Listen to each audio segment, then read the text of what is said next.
1,464 detainers we have lodged against violent criminals, and that is a 106% increase over what was issued during the Biden administration. Unfortunately, Chicago and its leadership has only honored 8% of those. That means every other person, when they're released from paying for the consequences of their crimes, back onto our streets without any notification to individuals or to the families that have been victimized by them. By getting those 8% at least off of the street, the brave men and women of ICE are saving American lives. Yesterday we announced that now our ICE officers are facing a 1,000% increase in assaults against them. And you read about the stories and hear what's happening from coast to coast every day in our national media and in our press. But it's in large part due to the pro-sanctuary state and cities policies and the language of elected bureaucrats and politicians that are reckless with their lives and endangering their families. Every public official should talk about and work to protect people, to keep them safe and American people's lives safe. I want you to look at the contraband that's in front of me. We have 20 kilograms of fentanyl that's in front of me on this table. That's enough to kill 10 million people. And here out of this office, this was interdicted just days ago here in Illinois. And because these federal officers have been out on the streets picking up criminals and dangerous individuals, we were able to take this 20 kilograms of fentanyl off the streets and save over 10 million lives. They're also keeping these weapons out of the hands of criminals that would use it to rob and assault and to murder individuals in these communities. Unfortunately, all of the politicians that have spoken out against their efforts, their desire appears to be that they would like to have more of this on their streets. More drugs out there for their kids and families to be victimized.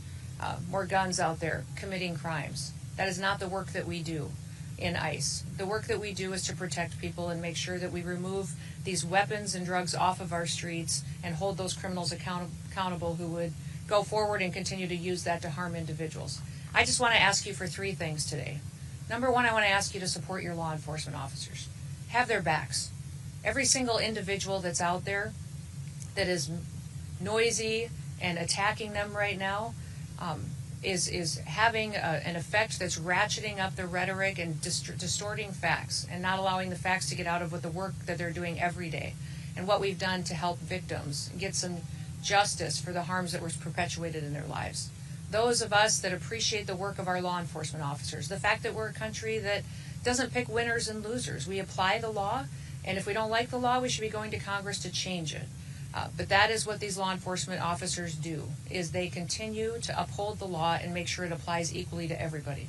Second thing I'd like to ask you to do is stop putting criminals first. Stop making them the number one priority.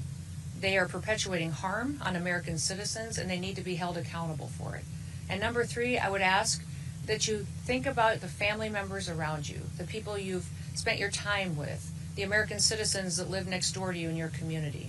Start thinking about what kind of a community they want to live in, what your city should look like, what their families deserve, and put them first. Make them the priority because they're the ones who invested in this country, and keep it safe and keep it productive and keep it the best country in the world. We'll never apologize here for protecting the American people, but we're going to continue to arrest dangerous, criminal, illegal aliens. We will defend the homeland. That's what ICE is doing, and I'm so proud to be able to walk with them and to lead with them while they fulfill this mission to really keep United States blessed far into the future. So with that, I'll open it up to any questions that you may have. Yes.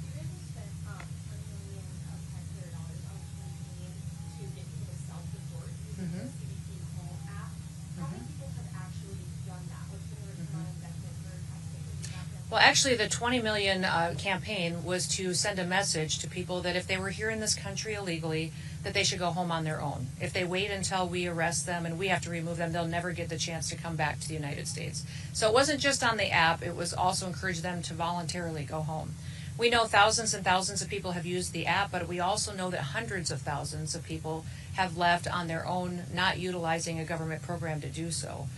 I've been to, I think, 10 different Central American and South American countries and visited with their presidents, with their foreign ministers, interacted with the Department of State, and over again I'm hearing that hundreds of thousands of their citizens are coming home voluntarily. They've seen the ads, they've seen the messages on social media that if they go home on their own, they'll get the opportunity to come back to the United States the right way.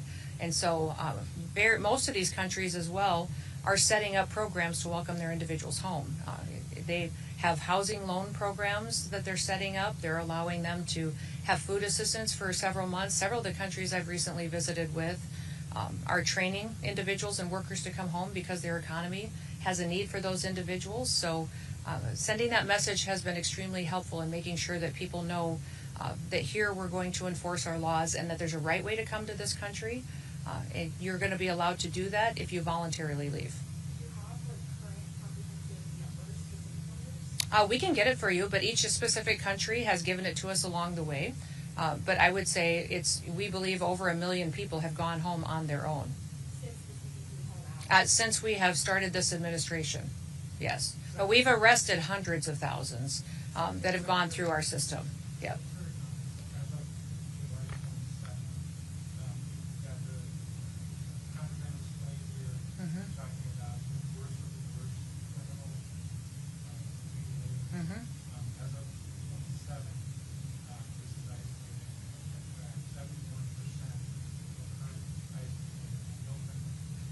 No, that's not true. Charges and convictions, over 70% of them have pending charges against them or criminal convictions. The others all have final removal orders, which means they're eligible to go back home.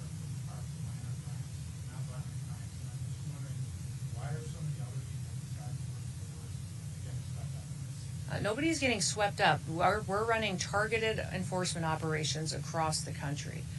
And using our case files and our information to know who is a criminal in this country that needs to be removed and who has a final removal order. Nothing's changed. Huh? What's wrong with our targeting?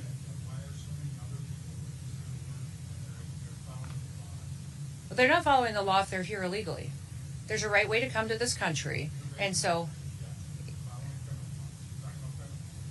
yes, I'm talking about criminals in these situations, absolutely. But we also have every situation where we have those that have final removal orders need to go home because their due process is over and they have their paperwork and they're ready to travel. So that has been the priority since the very beginning. Nothing has changed. And over 70% of these individuals that we have gone out and arrested and removed from the country have had those pending charges and criminal convictions against them. That has always been the goal of the president.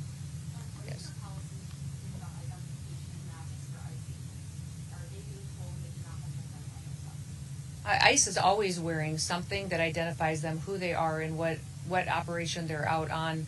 I would say that they wear masks at times to protect their identities from dangerous situations. The leadership teams, we leave that up to them to discern what's necessary in certain situations. And with the rise in violence that we continue to see against these officers, with that 1,000% increase, it's making sure that they are safe while they do this job and that they get home to their families at night too is incredibly important. Yes, I would like to see that because they have identification, they have gone into situations, and when they have been out looking for these dangerous criminals and have been verbally identifying themselves, and if there is a mask required, it's for their safety because of the situation that they're encountering. Like that?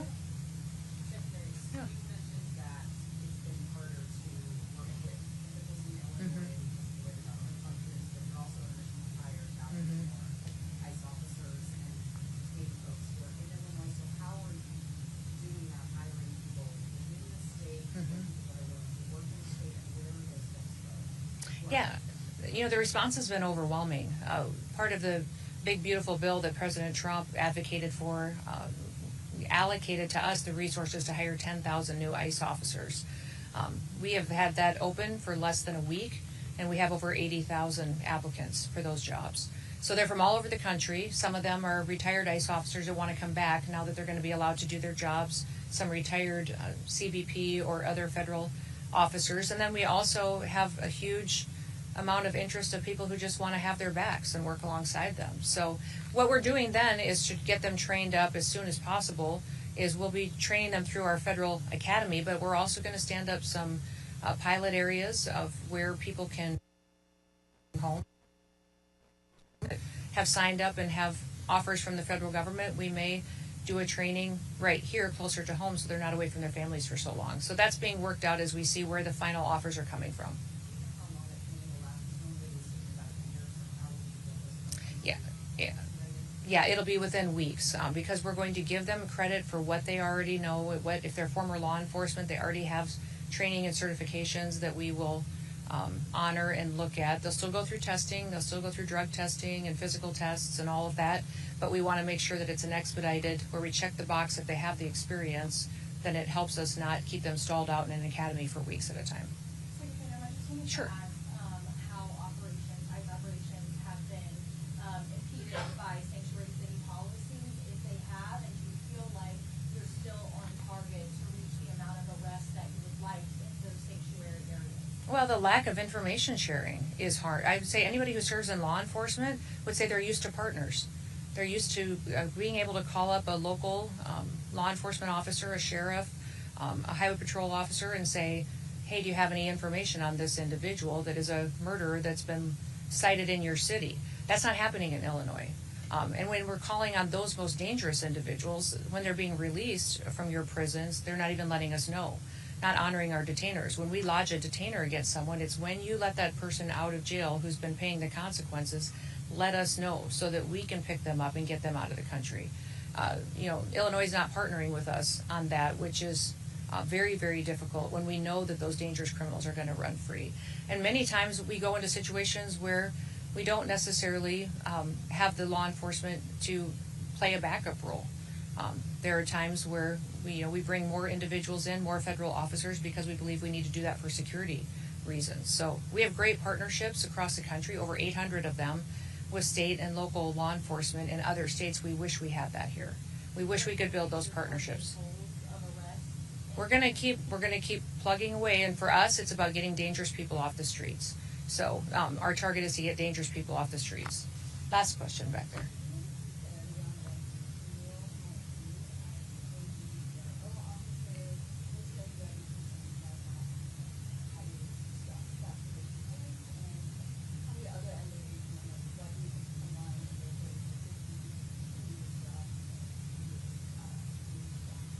I think us opening up the age requirement is wonderful for people to have opportunities that they've always wanted.